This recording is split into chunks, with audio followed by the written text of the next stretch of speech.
Buenas noches, queridos hermanos. Quisiéramos en esta oportunidad compartir un tema muy importante. Es con respecto a la venida del Señor Jesús.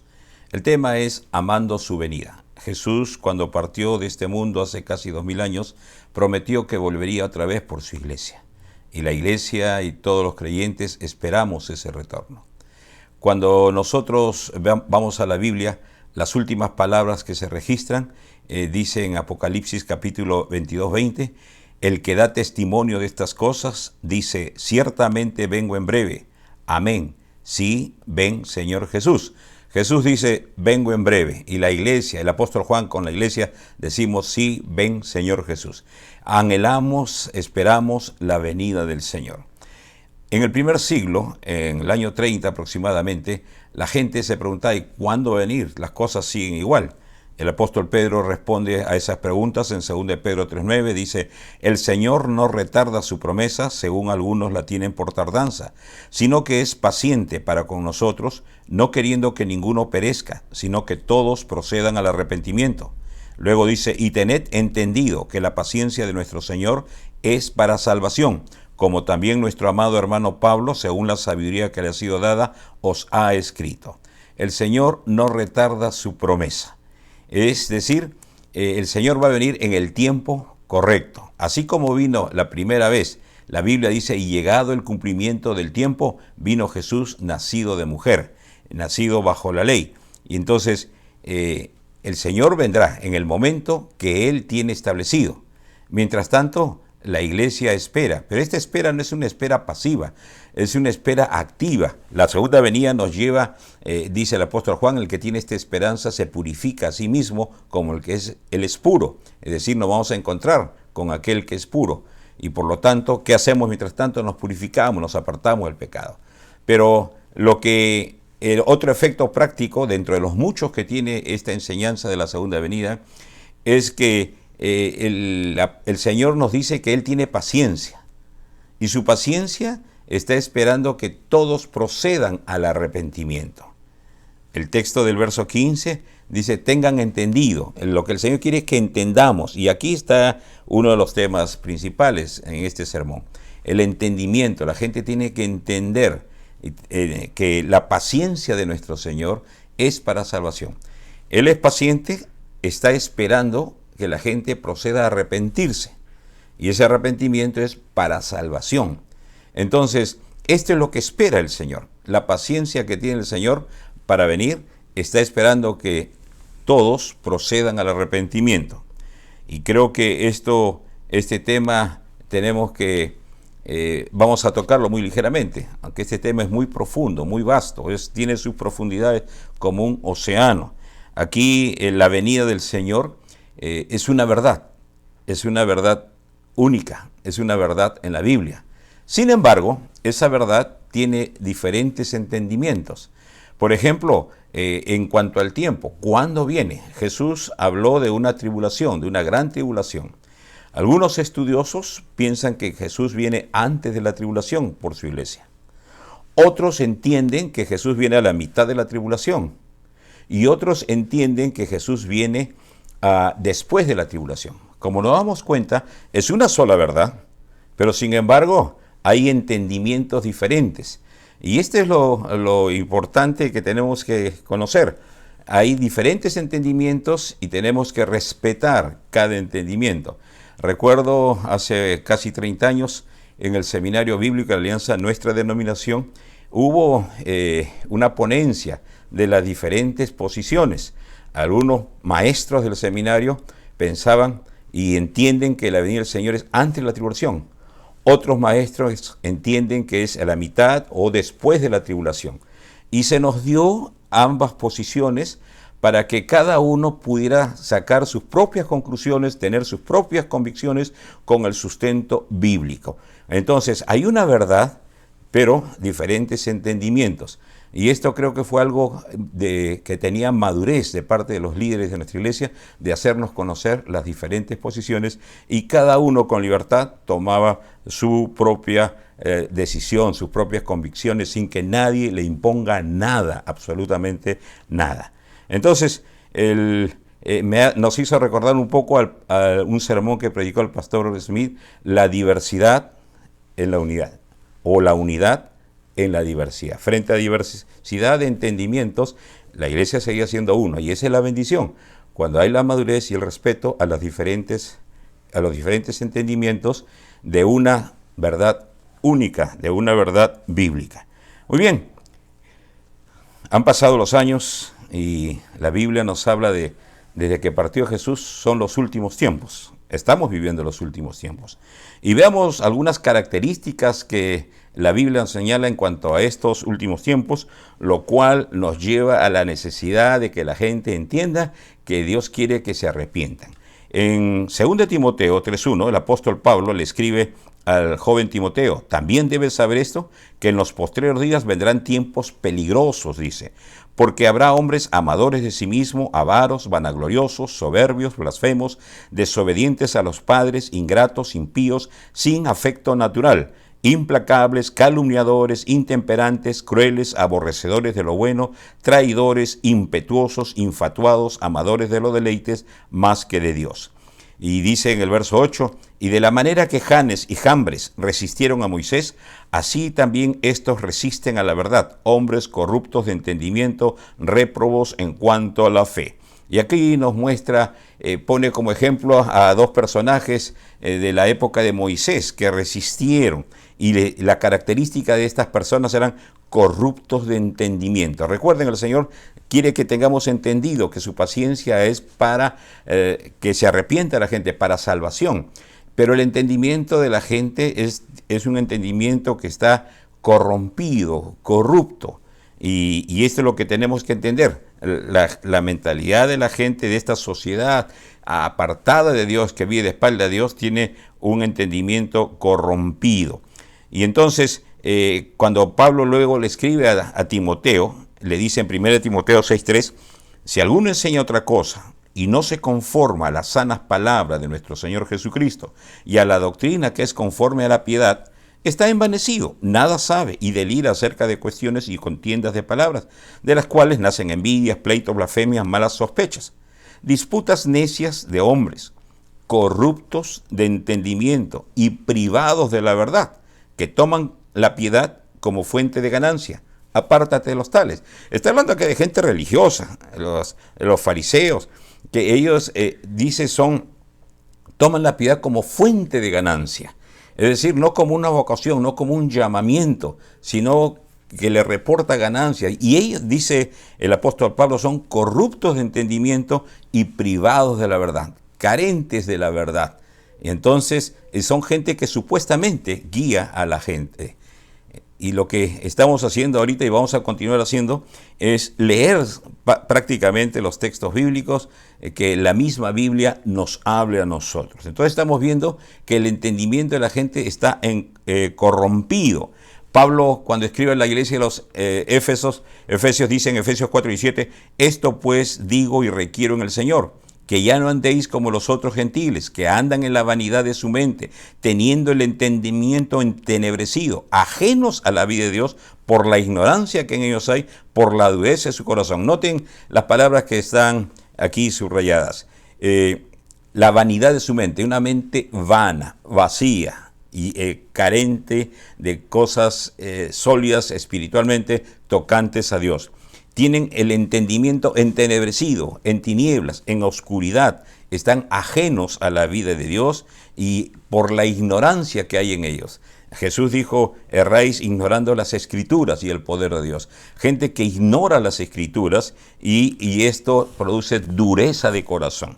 Entonces ya vamos viendo entendimiento corrupto, entendimiento entenebrecido, dureza de corazón, vanidad de mente. Continúa el apóstol Pablo diciendo a los corintios, en los cuales, en los incrédulos, el Dios de este siglo, Satanás, cegó el entendimiento de los incrédulos, un entendimiento cegado que no puede percibir la luz, ¿para qué les cegó Satanás? Para que no les resplandezca la luz del Evangelio de la gloria de Cristo, el cual es la imagen de Dios, porque no nos predicamos a nosotros mismos, dice Pablo, sino a Jesucristo como Señor y a nosotros como vuestros siervos por amor de Jesús. Nosotros no somos el mensaje, nosotros somos el mensajero. Y Pablo dice, yo predico a Jesús, no me predico a mí, predico a Jesús, porque la gente necesita conocer a Jesús. Jesús dijo, yo soy la luz del mundo. A una mente entenebrecida, a una mente cegada, a una mente corrupta, lo que se le necesita dar es el mensaje del Evangelio de Jesús. Entendimiento corrompido, entenebrecido, cegado, privado de la verdad, la vanidad de su mente, son las características de este mundo. Esto nos lleva a la urgencia de predicar. 1 Corintios, capítulo 1, verso 21, dice el apóstol Pablo, pues ya que en la sabiduría de Dios, el mundo no conoció a Dios mediante la sabiduría, agradó a Dios salvar a los creyentes por la locura de la predicación. Recuerden, la paciencia del Señor es para salvación. Aquí dice Pablo que le agradó al Señor salvar a la gente por la locura de la predicación.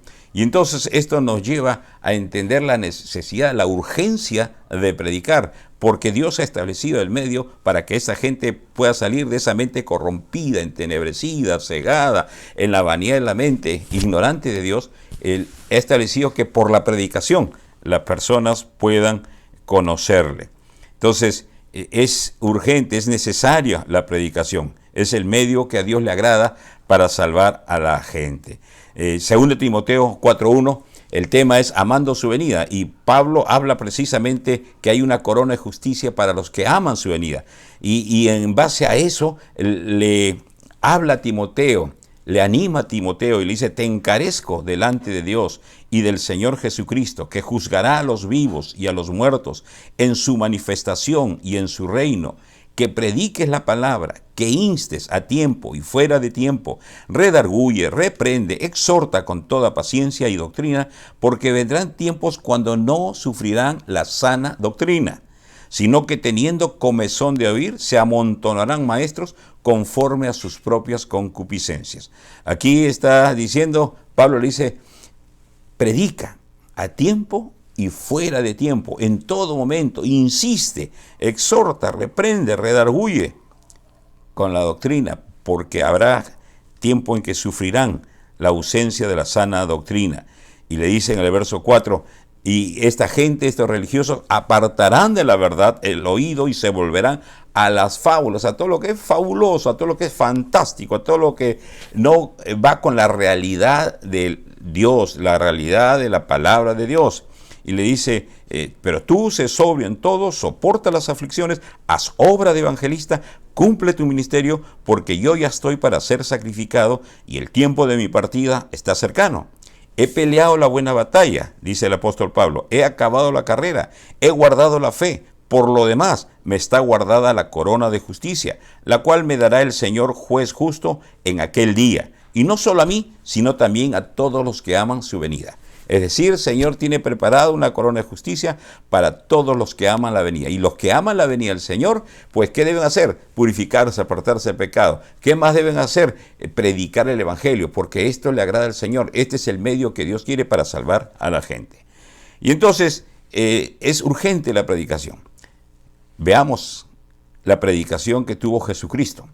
Jesús es el modelo a imitar, es el ejemplo a imitar. No es nadie más el modelo, es Jesús. Y es por eso que vamos a ver a Jesús. Veamos la predicación de Jesucristo. La primera mención que se hace en el Evangelio de Marcos al ministerio de Jesús, dice en el verso 14, capítulo 1, después que Juan fue encarcelado, Jesús vino a Galilea predicando el Evangelio del reino de Dios, diciendo, que era lo que él decía cuando predicaba el Evangelio, el tiempo se ha cumplido y el reino de Dios se ha acercado, arrepentíos y creed el Evangelio. Arrepentíos y creed el Evangelio, arrepentimiento y fe. Arrepentimiento y fe son dos caras de una misma moneda. Esto me hace recordar a los inicios, cuando empezamos la vida cristiana, dentro del curso de verdades básicas, nos enseñaban una serie de doctrinas en cuanto a la salvación. Y estas doctrinas, arrepentimiento y fe, no pueden ir separadas, van juntas, arrepentimiento y fe. Y lo que Jesús llama a la gente es arrepentirse de sus pecados y a creer en el Evangelio. Entonces, tengamos en cuenta arrepentimiento y fe. Y es importante entender que el mensaje de Jesús, el llamado de Jesús, es el arrepentimiento. Recuerden que en la venida del Señor, lo que Él está esperando, lo que hace que no venga todavía, es que Él espera que la gente proceda al arrepentimiento. Entonces, veamos por qué es importante las dos juntas, arrepentimiento y fe. Efesios 2:8 dice que por gracia sois salvos por medio de la fe. Somos salvos por la gracia, y el medio que Dios utiliza para que esa gracia nos alcance es la fe. Y esto no de vosotros, pues es don de Dios, no por obras, es decir, no es por nuestras propias obras, por lo que hacemos, por nuestro criterio, por nuestra sabiduría, no por obras, para que nadie se gloríe, porque somos hechura suya, creados en Cristo Jesús para buenas obras. Es decir, antes de conocer a Cristo, antes de creer y arrepentirnos, nosotros hacíamos obras, pero no son las que el Señor quería. Lo que el Señor quiere, que ahora que somos creados, la nueva creación, estamos en Cristo, somos una nueva criatura, nueva creación, Dios ha preparado obras para que andemos en ellas, es decir, para que andemos en lo que Dios ha establecido, cambiemos. Y aquí vemos fe, es el medio para la salvación, pero también hay un cambio de nuestra forma de vivir de antes a la forma de vivir ahora, para que andemos en las obras que Dios ha preparado de antemano para que nosotros vivamos de acuerdo a ellas. Santiago menciona tal vez otra vez más la equivalencia, la unidad que hay entre fe y arrepentimiento. Santiago 2:17 dice, así también la fe, si no tiene obras, es muerta en sí misma. Pero alguno dirá, tú tienes fe y yo tengo obras. Muéstrame tu fe sin tus obras y yo te mostraré mi fe por mis obras. Es decir, la fe se evidencia en obras, es decir, en ese cambio de vida, en esas obras que Dios ha establecido para nosotros. ¿Tú crees que Dios es uno? ¿Tienes fe? Muy bien. Bien haces, dice Santiago. También los demonios creen y tiemblan, y los demonios creen más que tú. Ellos han estado en la misma presencia del Señor. ¿Mas quieres saber, hombre vano, que la fe sin obras es muerta? Es decir, si no hay la obra que evidencia esa fe, el obrar de Dios en nuestras vidas, y no hay ese cambio de vida, entonces es una fe muerta. Por eso fe y arrepentimiento van juntos. Es lo que debemos anunciar. Por eso el primer mensaje de Jesús es arrepentíos y creed el Evangelio. En Mateo 9 Jesús sigue predicando y les dice, id pues y aprended lo que significa, misericordia quiero y no sacrificio, porque no he venido a llamar a justos, sino a pecadores al arrepentimiento. Es decir, yo he venido a llamar a pecadores al arrepentimiento. Es por eso que es importante, es necesario que cuando hagamos el llamado a la gente, no solamente le invitamos, ¿quién quiere recibir a Cristo? No. Hay que llamarlos al arrepentimiento, porque Jesús dice, yo he venido a llamar a pecadores al arrepentimiento. Y esto es importante que lo entendamos, esto es importante que lo apliquemos cuando vamos a compartir la palabra. Entonces, la idea no solamente es creer, sino es llamar a la gente a que se arrepienta de sus pecados.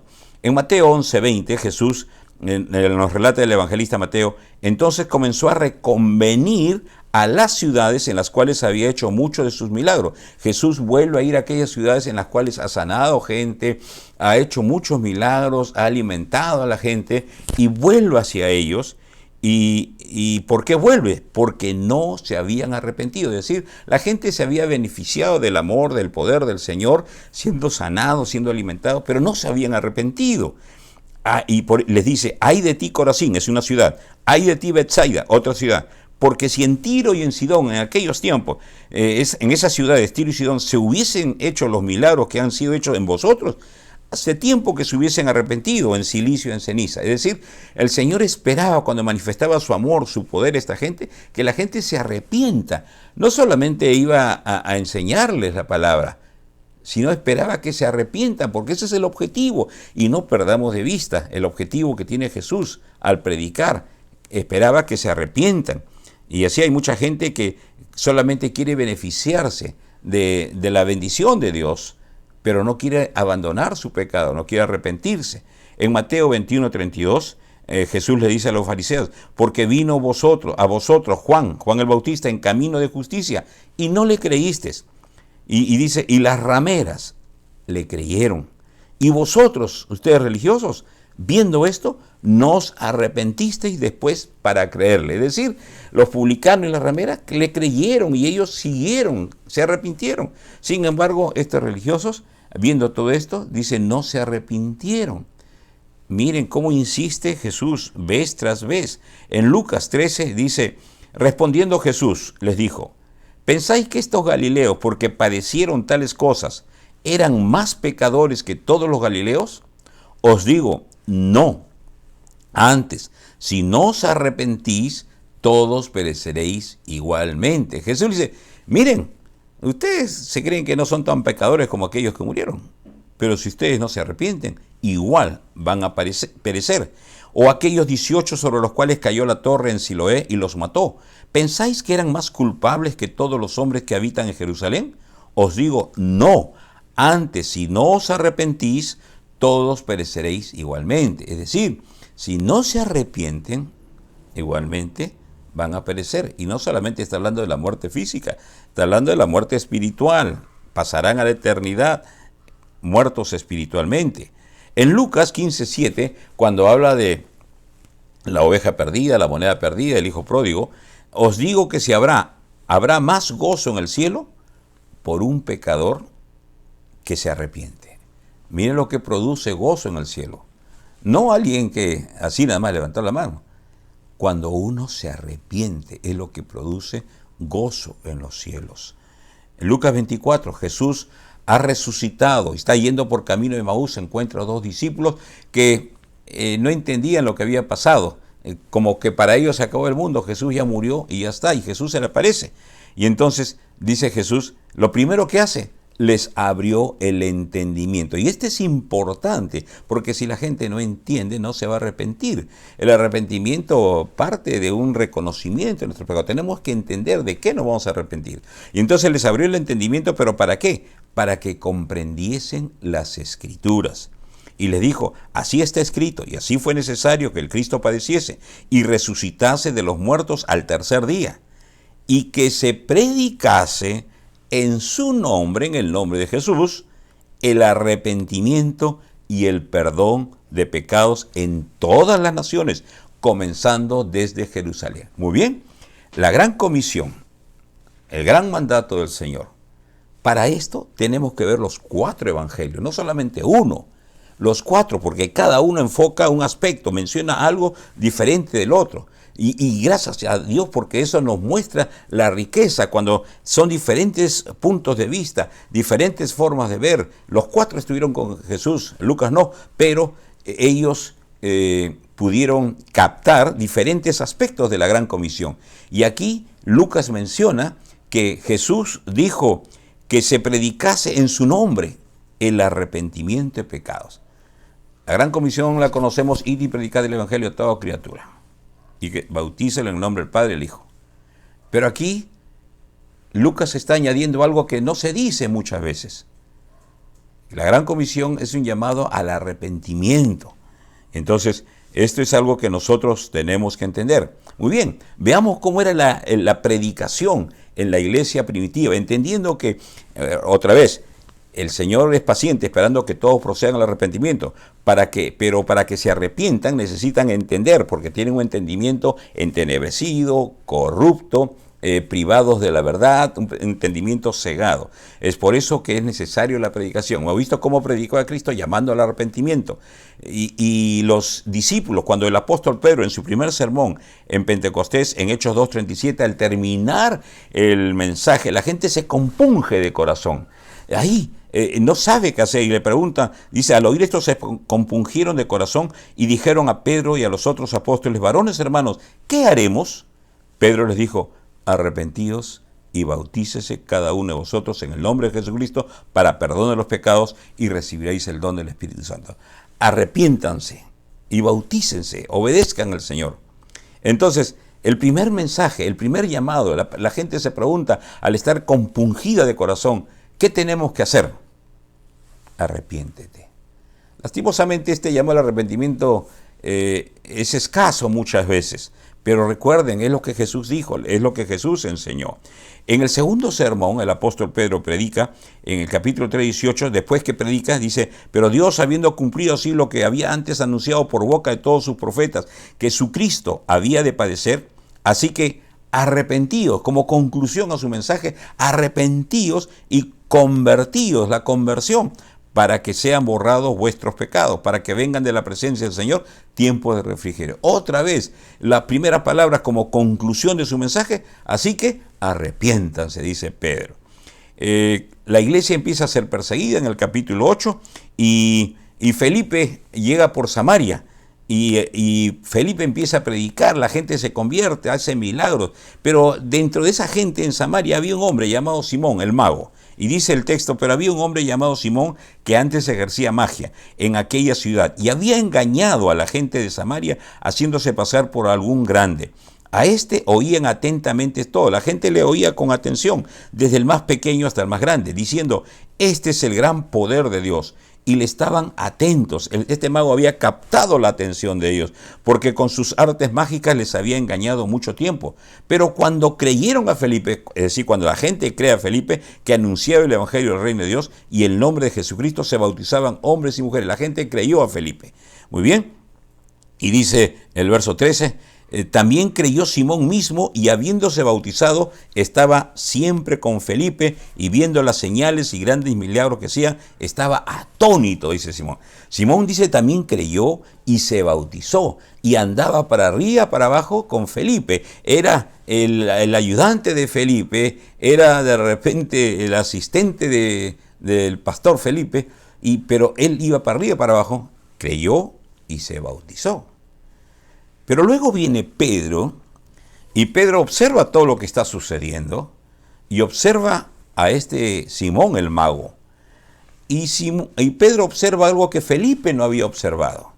Y acá viene la bendición del trabajo en equipo. Felipe evangelizaba, hacía milagros, y viene Pedro, pero Pedro tenía el don de discernimiento, y observa al mago Simón, y le dice en el verso 20, entonces Pedro le dijo, tu dinero perezca contigo. ¿Por qué? Porque como vio a Pedro que imponía la mano y venía el Espíritu Santo, el mago Simón dice, también quiero esto, voy a pago para tener ese poder. Y Pedro le dice, tu dinero perezca contigo porque has pensado que el don de Dios se obtiene con dinero. No tienes tú parte ni suerte en este asunto, porque tu corazón no es recto delante de Dios. Arrepiéntete. Miren, Simón el mago había creído y se había bautizado y estaba sirviendo, estaba con Felipe para arriba y para abajo, pero no se había arrepentido. Arrepiéntete pues de esta tu maldad y ruega a Dios si quizás te sea perdonado el pensamiento de tu corazón, porque en hiel de amargura y en prisión de maldad veo que estás. No era un hombre libre, estaba preso espiritualmente. Jesús dijo, conoceréis la verdad y la verdad os hará libres. Este estaba en hiel de amargura y en prisión de maldad. Por eso Pedro dice, arrepiéntete. Hay gente que puede creer, hay gente que puede bautizarse, hay gente que puede estar sirviendo y no se ha arrepentido. Y Pedro le dice, arrepiéntete. Y esto es importante, entender. Y gracias a Dios por ese trabajo en equipo. Y Felipe no se puso celoso por lo que hizo Pedro. Más bien, Pedro complementó. Y esa es la idea, complementarse entre todos.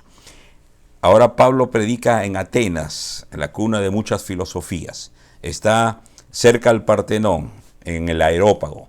Y la gente le pide que venga a predicar. Y Pablo empieza a predicar acerca de la resurrección de Jesús. Y entonces le dice, pero Dios, habiendo pasado por alto los tiempos de esta ignorancia, ahora manda, Dios manda, ordena a todos los hombres en todo lugar que se arrepientan. Es un mandato del Señor. Por eso esto es parte de la gran comisión. Ya lo vimos cuando Lucas lo señala, que se predica en su nombre el arrepentimiento. Dios ordena. Y entonces si nosotros vamos a predicar el Evangelio, no pasemos por alto el llamado al arrepentimiento, porque Jesús dijo, yo no he venido a llamar a justos, sino a pecadores, y ella he venido a llamar a los pecadores al arrepentimiento. Es un mandato, es una orden de Dios. Cuando Pablo está dando su testimonio al rey Agripa en Hechos 26, y le empieza a compartirse, sino que anuncié primeramente a los que estaban en Damasco y Jerusalén, y por toda la tierra de Judea y a los gentiles. Anuncié primeramente. ¿Qué es lo que anunció? Que se arrepintiesen y que se convirtiesen a Dios haciendo obras dignas de arrepentimiento. ¿Recuerdan Santiago? Fe sin obras es fe muerta. Lo que acá está diciendo, lo primero que le dice es que se arrepientan y se conviertan y vuelvan a Dios. El arrepentimiento tiene que ver con dejar el pecado y volver a Dios. No solamente dejar el pecado, volver a Dios, haciendo obras dignas de arrepentimiento. Es decir, somos salvos por fe, dice, no por obras, para que andemos más bien en las obras que Dios ha preparado de antemano. Entonces, una fe genuina se va a manifestar en obras dignas de arrepentimiento. Fe y arrepentimiento, dos caras de una misma moneda. En Romanos 2:3, el apóstol Pablo, dirigiéndose a los moralistas, le dice, ¿y piensas esto, hombre, tú que juzgas a los que tal hacen y haces lo mismo, que tú escaparás del juicio de Dios? ¿O menosprecias la riqueza de su benignidad, paciencia y longanimidad, ignorando que su benignidad te guía al arrepentimiento? Pero por la dureza de tu corazón, por tu dureza y por tu corazón no arrepentido, atesoras para ti mismo ira para el día de la ira y de la revelación del justo juicio de Dios. Es decir, si no hay arrepentimiento, como el Simón, el mago, podemos bautizarnos, podemos servir, pero si no hay arrepentimiento, estamos atesorando ira para el día del justo juicio de Dios. Y entonces nos dice aquí Pablo que la benignidad del Señor nos guía al arrepentimiento. La paciencia del Señor nos guía al arrepentimiento. ¿Y cómo nos guía? A través de la predicación de la palabra. Tenemos que llegar al entendimiento de la gente para que puedan arrepentirse. Y esto nos debe hacer pensar en la necesidad. Quiero concluir con poniendo en vuestra mente, poniendo en vuestro corazón esta necesidad de predicar y de predicar la fe y el arrepentimiento, porque el Señor está esperando que la gente se arrepienta. Recuerden, la venida del Señor, dice, Él no retarda su promesa, según algunos la tienen entendido, sino que es paciente, esperando que todos procedan al arrepentimiento. 1 Corintios 9:16, la necesidad de predicar, dice el apóstol Pablo, pues si anuncio el Evangelio, no tengo por qué gloriarme, porque me es impuesta necesidad, y ay de mí si no anunciar el Evangelio. Miren, ya hemos visto cómo Jesucristo anunciaba el Evangelio, cómo Pedro anunciaba el Evangelio, cómo Pablo anunciaba el Evangelio, y los tres hacen mención a la fe y el arrepentimiento. Ay de mí si no anuncio el Evangelio. Necesitamos predicar el Evangelio total, no una partecita nada más. No tengamos temor de llamar a la gente al arrepentimiento. ¿Se molestarán? No importa, pero necesitan, porque es un mandato de Dios. Dios ha ordenado, Dios ha mandado a todos los hombres en todo lugar que se arrepientan. Recordemos lo que Lucas señala en cuanto a la gran comisión. Lucas 24:47, vamos a terminar volviendo a leer eso. Y que se predicase en su nombre el arrepentimiento y el perdón de pecados en todas las naciones, comenzando desde Jerusalén. Jesús en la gran comisión dice que debemos predicar el arrepentimiento. Concluyo. Amamos la venida del Señor, esperamos la venida del Señor, anhelamos la venida del Señor. ¿Pero qué hacemos mientras tanto? ¿Esperamos pasivamente? No. La espera es activa. Y el Señor lo que está esperando es que la gente proceda al arrepentimiento. La paciencia del Señor es para salvación. Y a nosotros nos ha encargado el predicar la fe y el arrepentimiento, lo que necesita la gente. Que Dios nos bendiga, que podamos captar esta enseñanza y aplicarla en nuestra vida cotidiana. Utilicemos todos los medios, las redes, personalmente, el teléfono, para compartir esta verdad, lo que el Señor está esperando, para compartir esta orden, este mandamiento de predicar la fe y el arrepentimiento.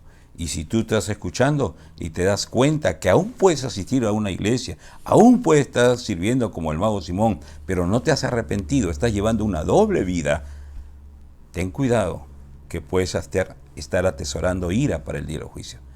El mensaje es: arrepiéntete de tus pecados y vuelve a Dios.